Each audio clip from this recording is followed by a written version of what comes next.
بسم الله الرحمن الرحيم الحمد للہ رب العالمین والصلاة والسلام علی سید الانبیاء و خاتم النبیین۔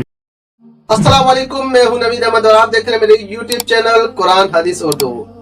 عصا موسیٰ مارنے سے چشمے جاری ہو گئے۔ بنی اسرائیل کا اصل وطن ملک شام تھا، لیکن حضرت یوسف علیہ السلام کے دور حکومت میں یہ لوگ مصر میں آ کر آباد ہو گئے اور ملک شام پر قوم عمالقہ کا تسلط اور قبضہ ہو گیا، جو بدترین قسم کے کفار تھے۔ جب فرعون دریائے نیل میں غرق ہو گیا اور حضرت موسیٰ علیہ السلام کو فرعون کے خطرات سے اطمینان ہو گیا، تو اللہ تعالیٰ نے حکم دیا کہ قوم عمالقہ سے جہاد کر کے ملک شام کو ان کے قبضے و تسلط سے آزاد کرائیں۔ چنانچہ آپ 6 لاکھ بنی اسرائیل کی فوج لے کر جہاد کے لیے روانہ ہو گئے، مگر ملک شام کے حدود میں پہنچ کر بنی اسرائیل پر قوم عمالقہ کا ایسا خوف سوار ہو گیا کہ بنی اسرائیل ہمت ہار گئے اور جہاد سے منہ پھیر لیا۔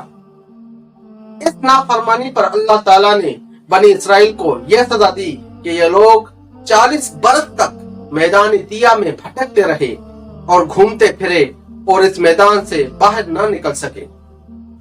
حضرت موسیٰ علیہ السلام بھی ان لوگوں کے ساتھ میدان دیا میں تشریف فرما تھے۔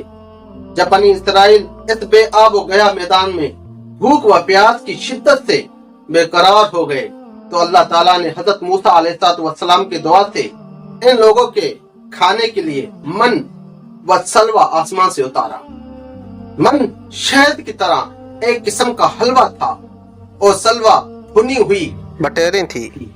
کھانے کے بعد جب یہ لوگ پیاس سے بے تاب ہو گئے اور پانی مانگنے لگے، تو حضرت موسیٰ علیہ السلام نے پتھر پر حکم خداوندی سے اپنا عصا مار دیا، تو اس پتھر میں سے 12 چشمے پھوٹ کر بہنے لگے اور بنی اسرائیل کے 12 خاندان اپنے اپنے ایک چشمے سے پانی لے کر خود بھی پینے لگے اور اپنے جانوروں کو بھی پلانے لگے، اور پورے 40 برس تک یہ سلسلہ جاری رہا۔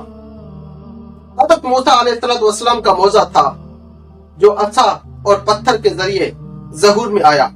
قرآن مجید نے اس واقعے کا معجزہ اس طرح بیان کیا ہے، ارشاد باری تعالیٰ، ترجمہ قرآن کنز ایمان۔